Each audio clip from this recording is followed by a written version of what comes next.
En el 60 cumpleaños de mi padre, me abofeteó y gritó delante de 35 invitados, mientras mi hermana filmaba.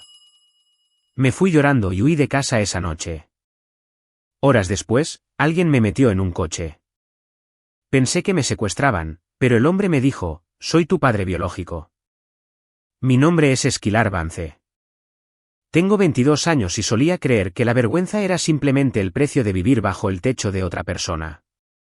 Esa creencia se hizo añicos en el 60 cumpleaños de mi padre, en nuestro propio patio trasero, con 35 personas observando y sonriendo como si estuvieran esperando el remate de un chiste.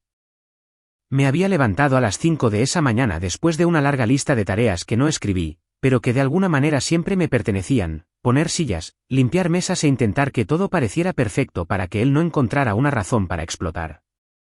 Había ahorrado durante meses para un pequeño regalo, de esos que compras cuando intentas decir, te quiero sin tener suficiente dinero para demostrarlo. Cuando llegó el momento de los regalos, di un paso adelante y se lo puse en las manos, esperando un momento normal, solo uno. Él no sonrió. Ni siquiera me miró de la forma en que un padre mira a su hijo. Sostuvo mi regalo entre dos dedos como si estuviera sucio. Y su voz resonó en el patio lo suficientemente fuerte como para silenciar todas las conversaciones. Lo llamó inútil. Lo llamó basura. Y antes de que mi cerebro pudiera asimilarlo, su palma se estrelló contra mi cara con tanta fuerza que mi visión se iluminó de blanco. Escuché a alguien jadear. Luego escuché algo peor. Una pequeña risa que intentaba fingir que todo estaba bien. Por el rabillo del ojo, vi el teléfono de mi hermana apuntándome directamente, capturando todo para sus seguidores, como si mi humillación fuera contenido. Mi mejilla ardía, mi garganta se apretó y me di cuenta de que esto no se trataba de un regalo. Se trataba de recordarme quién era yo en esa casa. No grité. No supliqué. Simplemente me di la vuelta y me fui, porque quedarme habría significado dejarlos verme quebrarme. Esa noche, me escapé con una mochila y una respiración temblorosa, diciéndome a mí misma que preferiría dormir en cualquier lugar antes que volver.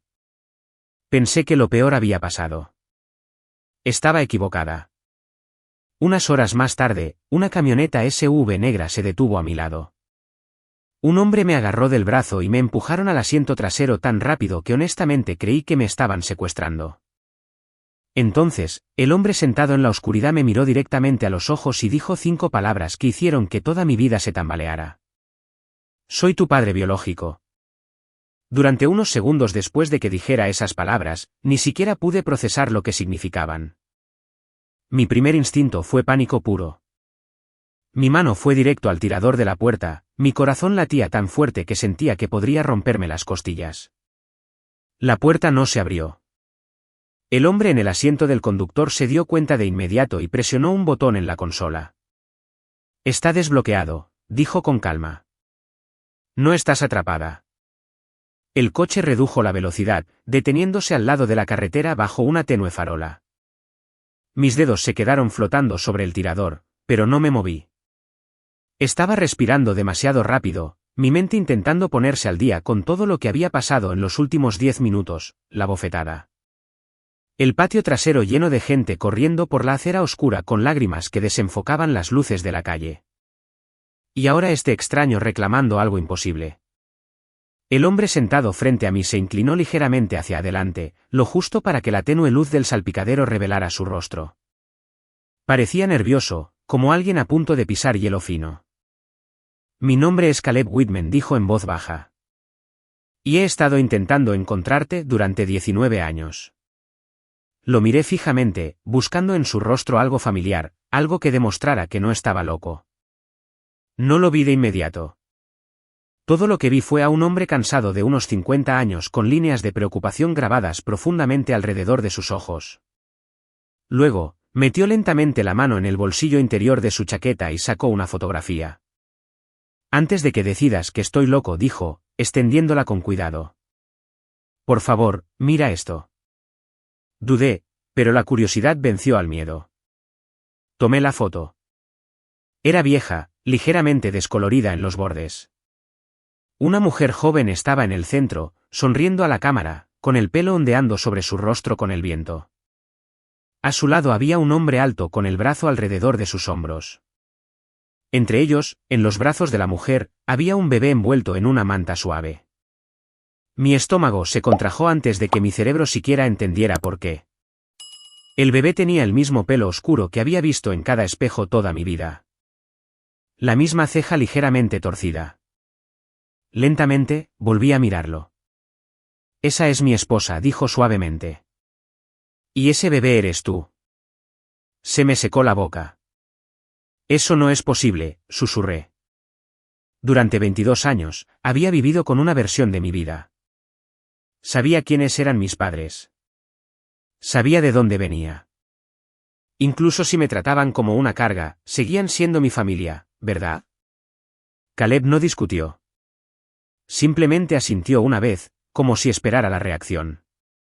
Sentada a su lado en el asiento trasero había una mujer con un blazer oscuro que había estado en silencio hasta ahora. Ella ofreció una pequeña sonrisa profesional. Mi nombre es Aaron Calvel, dijo. Soy abogada. Represento al señor Whitman. Esa sola frase hizo que mi pecho se apretara aún más. Los abogados no aparecían en medio de la noche a menos que algo grave estuviera sucediendo. Caleb miró hacia el conductor y luego de vuelta a mí. No pretendíamos asustarte, dijo.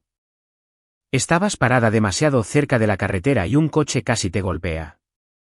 Mi conductor te subió porque pensó que podrías ser atropellada. Recordé el borrón de faros que pasaba justo antes de que la SUV se detuviera. Quizás esa parte era cierta. Quizás no me habían secuestrado en absoluto. Pero eso dejaba la pregunta más grande flotando en el aire entre nosotros. ¿Por qué ahora? Pregunté, mi voz apenas firme. Si de verdad eres quien dices ser, ¿dónde has estado toda mi vida? Caleb bajó la mirada hacia sus manos por un momento antes de responder. En una cama de hospital durante meses, dijo en voz baja. Y después de eso, luchando contra el papeleo que decía que ya no eras mi hija. Las palabras no tenían sentido.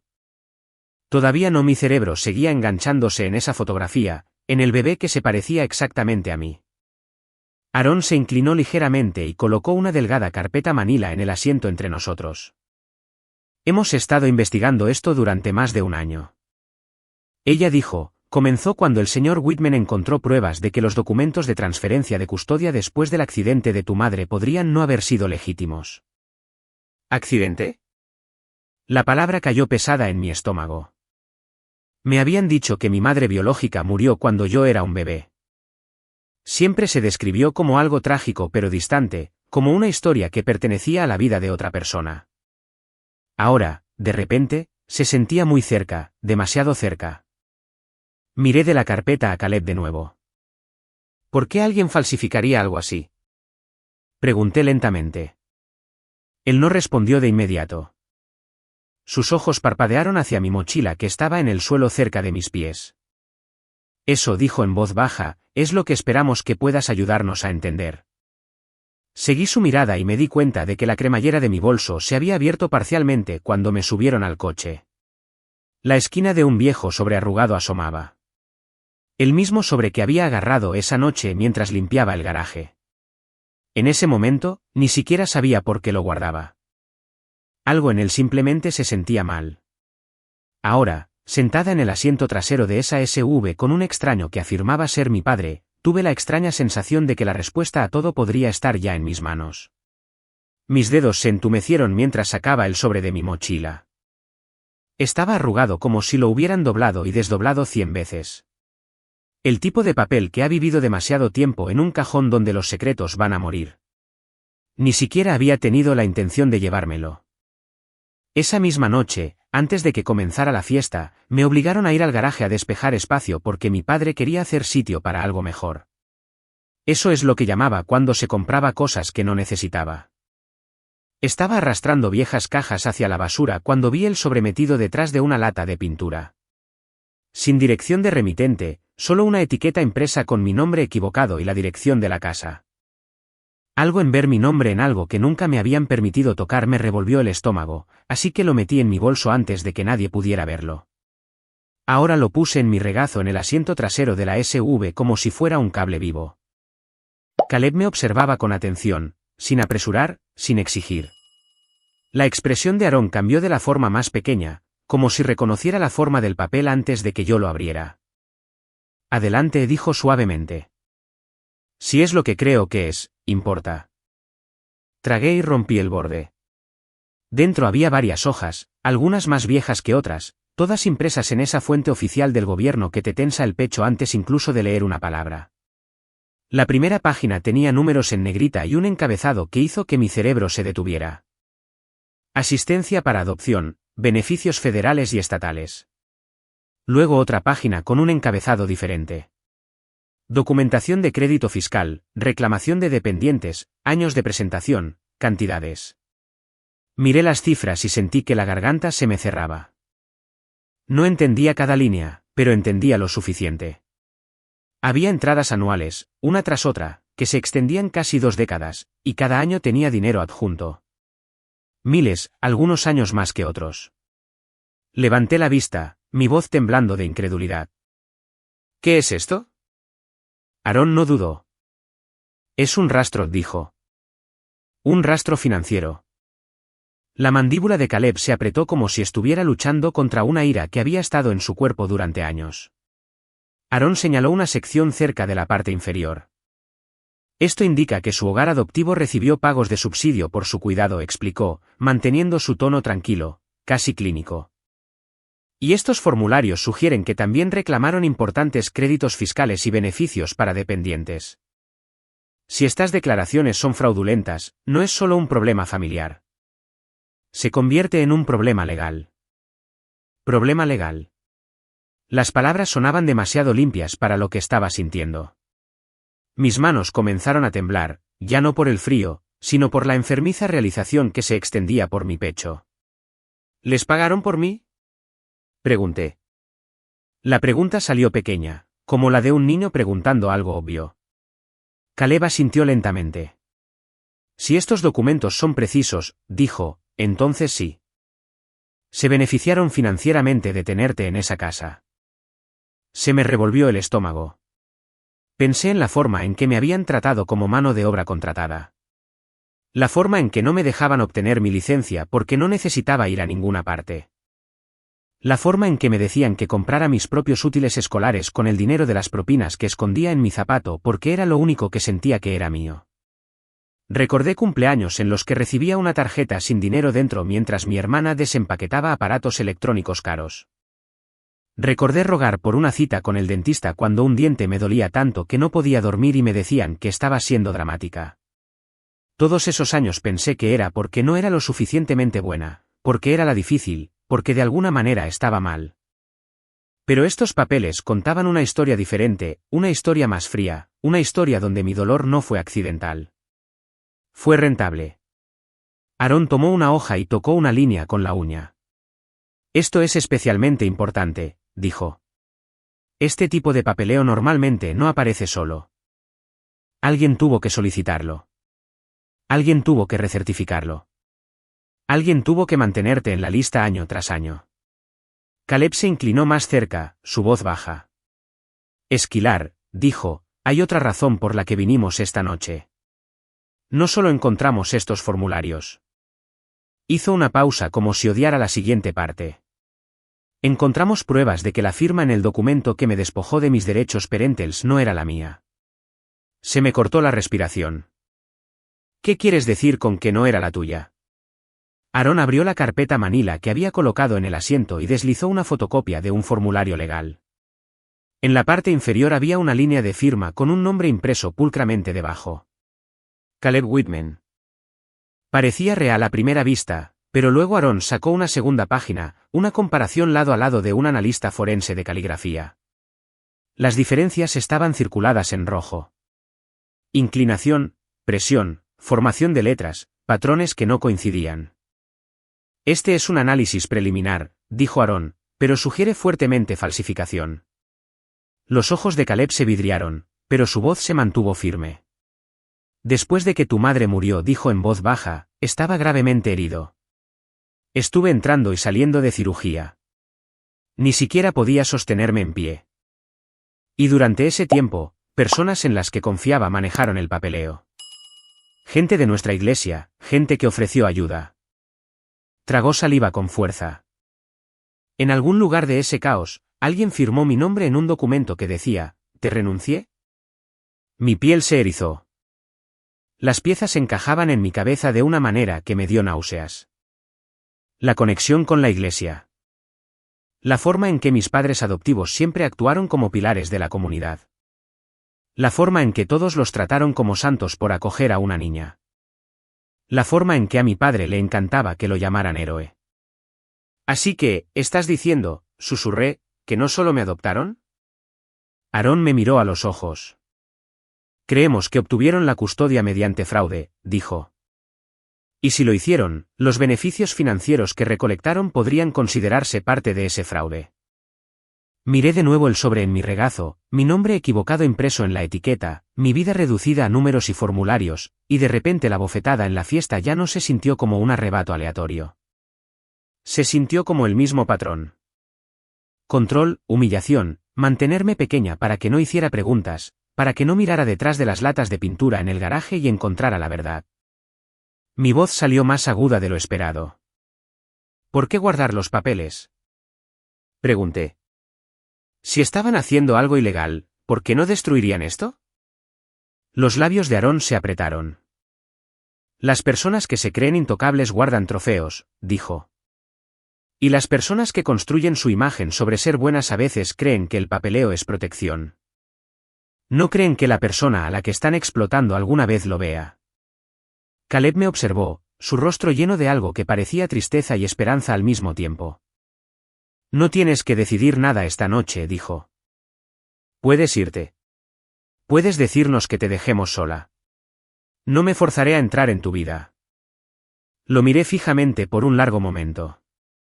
La idea de tener una opción se sentía desconocida, casi aterradora. En mi hogar adoptivo, las opciones eran castigos disfrazados de opciones. Haz esto o habrá consecuencias. Vuelve o habrá consecuencias. Sonríe o habrá consecuencias. Pero aquí, sentada en el tranquilo zumbido de la SV, me di cuenta de otra cosa. Si Caleb decía la verdad, entonces las personas que me criaron no solo eran crueles. Eran criminales. Y por primera vez en mi vida, no estaba pensando en cómo sobrevivirles. Estaba pensando en cómo exponerlos. No condujimos a una comisaría esa noche. Aarón dijo algo que me sorprendió al principio. Podemos denunciarlo, explicó, pero si no estás a salvo, el resto no importa. Esta noche se trata de llevarte a un lugar seguro, y luego confirmar la verdad de una manera que nadie pueda distorsionar. La forma en que dijo distorsionar me dijo que había lidiado antes con personas como mis padres adoptivos, personas que podían sonreír en público y destruirte en privado. Caleb no discutió, y yo tampoco. Cuando llegamos al centro de Denver, mi cuerpo funcionaba con agotamiento y adrenalina. Las luces de la ciudad se veían irreales a través de la ventana, como un mundo diferente al que no estaba segura de tener permitido entrar. La SV se detuvo en la entrada de un hotel bien iluminado con cámaras sobre las puertas. Un guardia de seguridad uniformado asintió al conductor como si esperaran su llegada.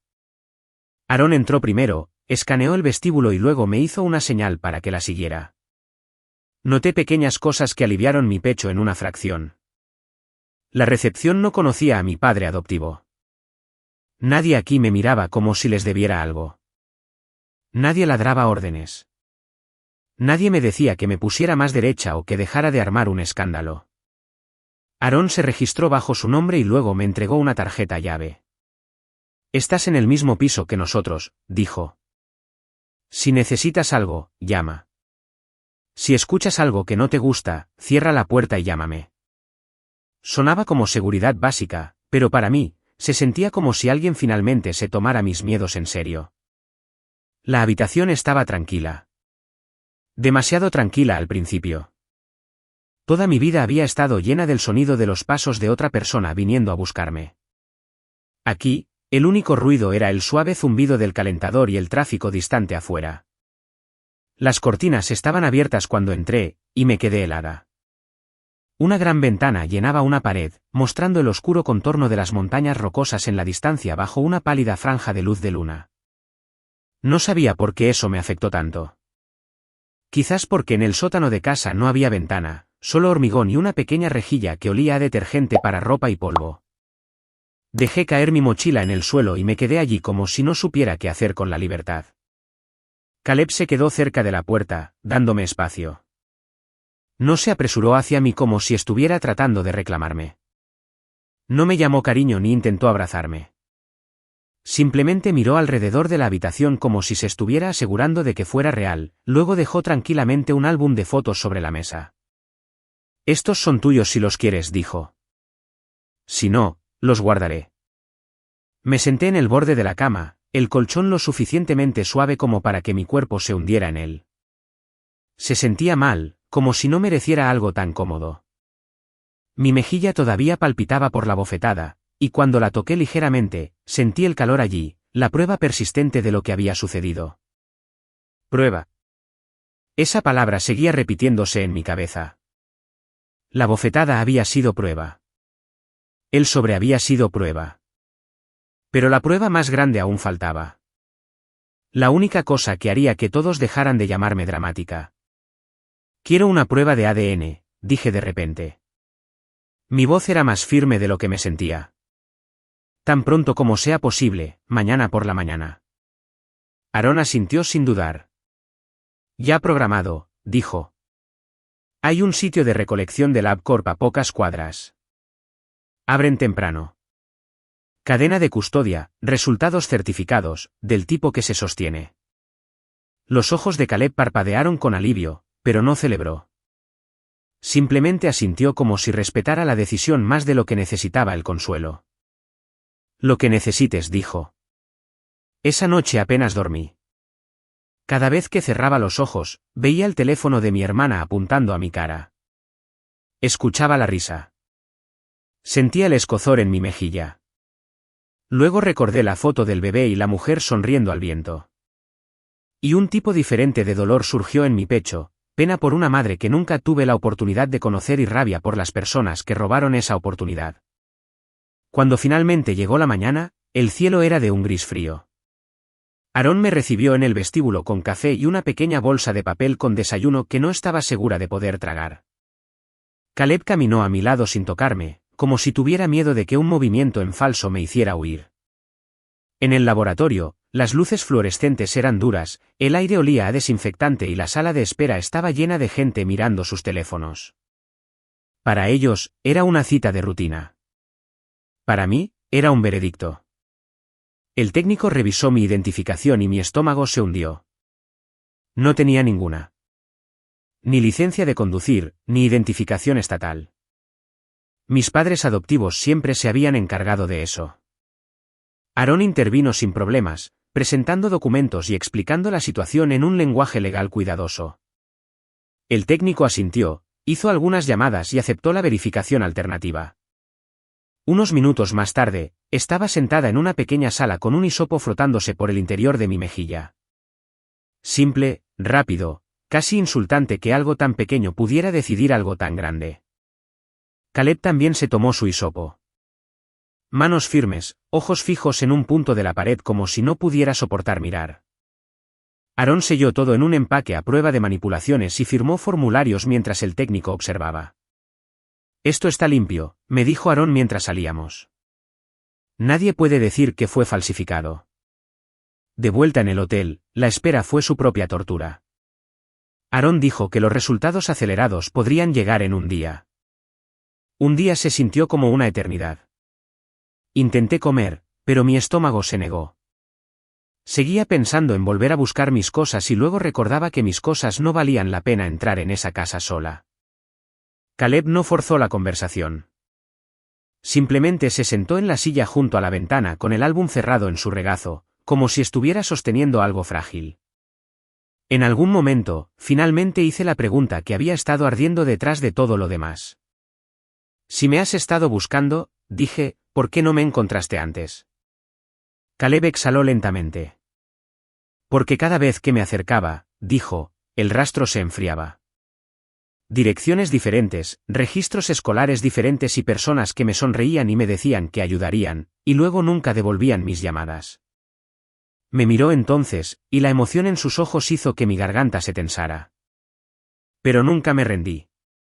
Esa tarde, el teléfono de Aarón vibró. Salió al pasillo para contestar, y luego regresó a la habitación con un papel en la mano. No sonrió. No lo suavizó. Simplemente me lo entregó como si me estuviera devolviendo mi propio nombre. Mis ojos escanearon los números en negrita en la parte inferior. Probabilidad de paternidad, 99.999%. La habitación quedó en silencio. Mis manos comenzaron a temblar tanto que el papel traqueteó. Miré a Caleb y por primera vez lo vi claramente, no solo los ojos, la forma de su mandíbula, la forma en que su ceño se movía cuando intentaba no llorar. Mi voz salió como un susurro. ¿Eres tú? Caleb no se apresuró a abrazarme. No hizo discursos. Simplemente asintió una vez como si la verdad fuera lo mejor y lo peor que le habían dado. Soy yo, dijo. Y en ese momento, algo cambió dentro de mí. Durante 19 años, me habían tratado como una carga que alguien llevaba a regañadientes. Ahora entendía la verdadera historia. No había sido no deseada. Había sido robada. Aarón no dejó que el shock se asentara por mucho tiempo. No porque fuera fría, sino porque entendía algo que yo apenas estaba empezando a aprender: la verdad sin protección aún puede dejarte vulnerable. En el momento en que el ADN confirmó que Caleb era mi padre biológico, ella pasó al modo de estrategia. Lo primero que preguntó no fue una declaración dramática, sino una cronología: cuando empezó la fiesta, cuando fue la bofetada, cuando me fui de casa, cuando se detuvo la SV. Escribió todo cuidadosamente y luego me miró. Vamos a construir esto de la manera correcta, dijo. Limpio, documentado, imposible de descartar. Esa frase se me quedó grabada. Toda mi vida había sido gente descartándome. Demasiado sensible, demasiado dramática, malinterpretando las cosas. Aarón no estaba interesada en opiniones. Quería pruebas. En cuestión de horas, la habitación del hotel se convirtió en un tranquilo espacio de planificación. Los papeles del sobre estaban esparcidos por el escritorio mientras Aarón hacía una serie de llamadas tranquilas y precisas. Solicitó registros certificados, se puso en contacto con un analista forense de caligrafía y se puso en contacto con un especialista en impuestos que pudiera explicar esos documentos financieros de una manera que un juez tomara en serio. Caleb se quedó cerca, observando en silencio, como lo hace alguien que teme que un movimiento en falso pueda hacer que todo desaparezca. En un momento, Aarón notó que me tocaba la mejilla donde había aterrizado la bofetada. Preguntó si podía fotografiar la marca para documentarla. Asentí. Por primera vez, no quería que ese momento se desvaneciera. Quería que quedara registrado. Aarón tomó las fotos con luz clara y me pidió que repitiera exactamente lo que Derek dijo antes y después de golpearme. Escribió cada palabra. Luego hizo una pregunta que la hizo hacer una pausa. ¿Alguien estaba grabando además de tu hermana? Le dije que la bofetada ocurrió durante una transmisión en vivo de TikTok. La expresión de Aarón se agudizó al instante. En vivo significa testigos, dijo. En vivo significa marcas de tiempo. En minutos, redactó una solicitud para preservar el vídeo y me hizo buscar en línea clips que ya habían sido republicados. Encontramos varios. Comencé a leer los comentarios y sentí que mi estómago se revolvía, pero Aarón me detuvo suavemente. Déjame manejar esa parte, dijo. Más tarde esa noche, preguntó por mis documentos personales: certificado de nacimiento, tarjeta de seguro social, identificación. No tenía ninguno de ellos. Mis padres adoptivos siempre afirmaron que los guardaban a salvo. Aarón asintió como si esperara esa respuesta. Entonces los solicitaremos formalmente, dijo. Si se niegan, eso también se convierte en evidencia. Poco después, mi teléfono se iluminó con un mensaje de Derek. No usó mi nombre real. ¿Dónde estás, Maddie? Me avergonzaste. Vuelve a casa ahora. Miré la pantalla mientras llegaba el siguiente mensaje. si no vuelves, no llames a esta familia tuya. Aaron extendió la mano y yo le di el teléfono. Ella tomó capturas de pantalla mientras Derek seguía enviando mensajes de texto. El tono cambió de ira a paciencia falsa. Te perdono. Vuelve a casa y hablaremos. Cuando no respondí, las amenazas regresaron. No tienes nada sin mí. Puedo hacerte esto muy difícil. Aaron guardó cada mensaje con calma. Esto muestra control y motivo. Dijo en voz baja. Luego apareció otro texto de Janine diciéndome que estaba confundida y que necesitaba dejar de hablar con extraños. Incluso adjuntó una vieja foto de mi infancia sonriendo en su mesa de la cocina como prueba de que habían sido padres amorosos. Aaron guardó eso también. Están construyendo su versión de la historia. Ella dijo, estamos construyendo la verdad.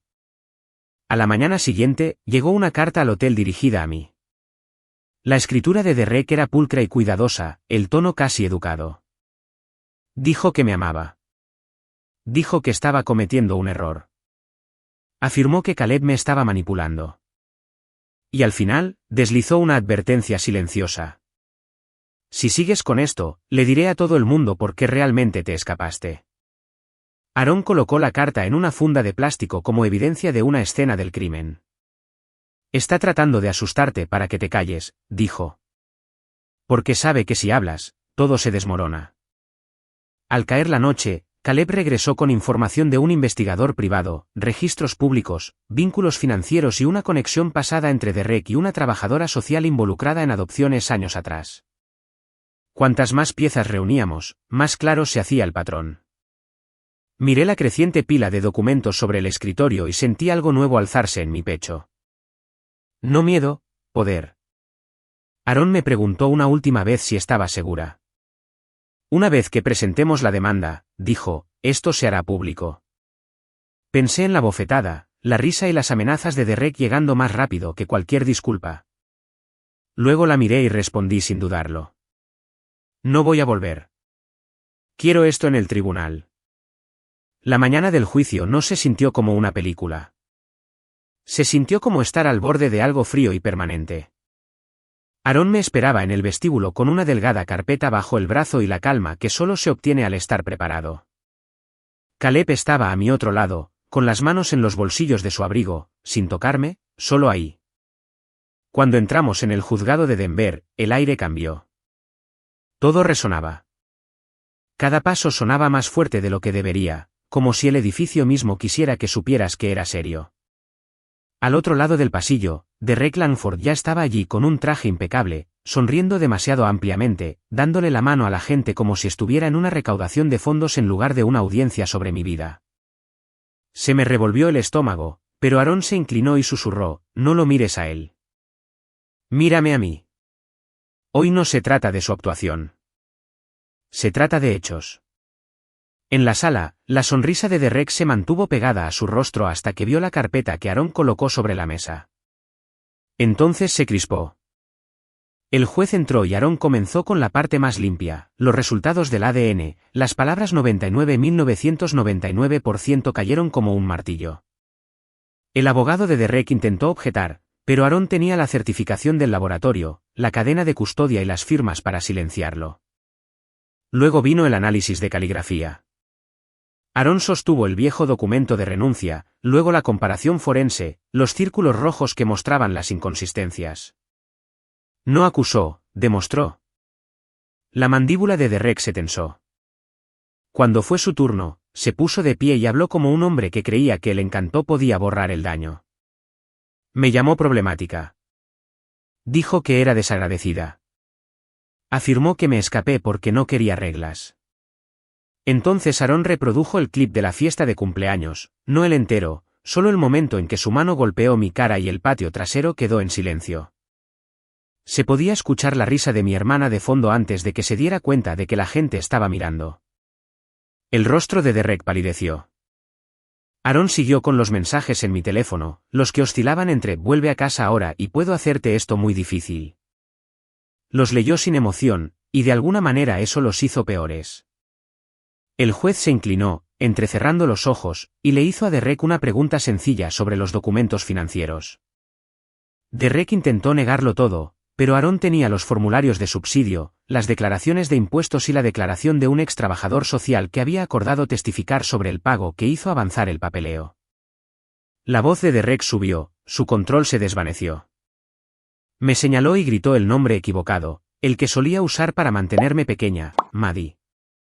El juez lo interrumpió bruscamente y le advirtió que hablara con respeto.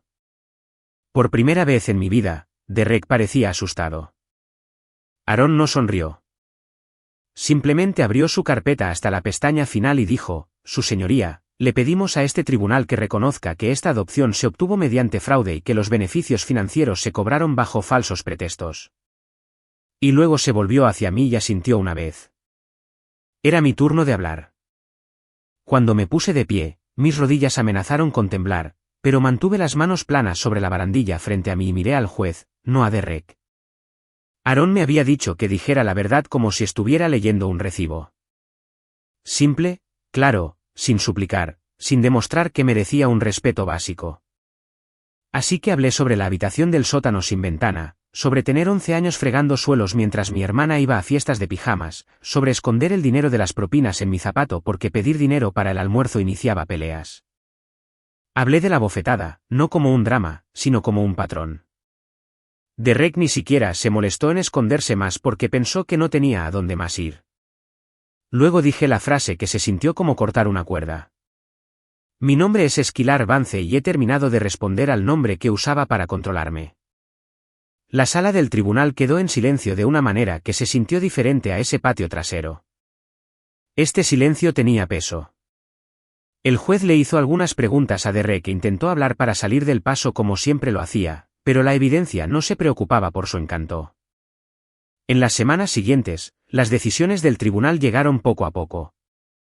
Cada una cerrando una puerta que Derek solía cerrarme en la cara. El papeleo fraudulento fue remitido a revisión penal. Se ordenó la restitución de los beneficios cobrados bajo falsos pretextos. Y se colocaron gravámenes que forzaron sus finanzas a quedar expuestas. Su negocio inmobiliario, el que usaba como prueba de que era un hombre respetado, comenzó a colapsar bajo auditorías y costes legales.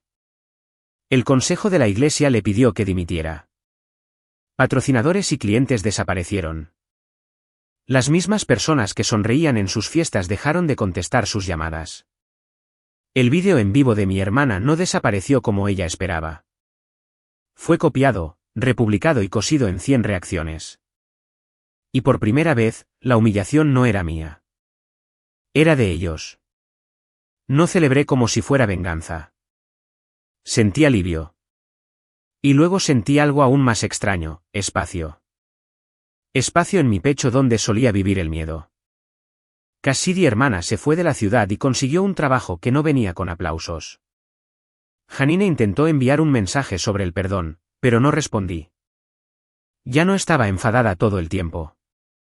Estaba aprendiendo límites, y los límites no requieren discutir. Requieren decisiones. Me mudé a un pequeño estudio en Capitol Hill con una ventana real que dejaba que la luz de la mañana tocara las paredes. La primera semana, seguí olvidando que tenía permitido abrir las cortinas. Caleb me ayudó a reemplazar lo que nunca tuve, una identificación estatal, una tarjeta de seguro social, una cuenta bancaria a mi propio nombre. Comencé clases de GED por la noche, y durante el día, tomé un curso introductorio de diseño gráfico porque quería un futuro que me perteneciera a mí, no uno que me ganara para otra persona.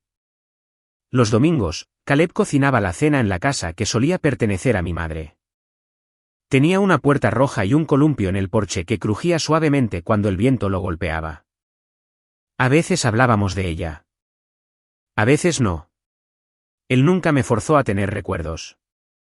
Simplemente me hizo un espacio como se supone que debe hacerlo un padre. La lección que saqué de todo esto no es que la sangre automáticamente crea una familia, porque no es así. Y el papeleo tampoco. La familia es la persona que espera 19 años y aún así se presenta no para poseerte, sino para darte una opción. Es la persona que te llama por tu nombre real, incluso cuando nadie más se molestó. Si alguna vez te han hecho sentir como una carga por las personas que se suponía que debían protegerte, quiero que me escuches claramente. No eres un pago. No eres un inconveniente. No eres el papel que te asignaron. Mereces seguridad, respeto y una vida que se sienta tuya. Y si esta historia te tocó, dime en los comentarios el nombre por el que quieres ser conocida y un límite que finalmente estás lista para establecer.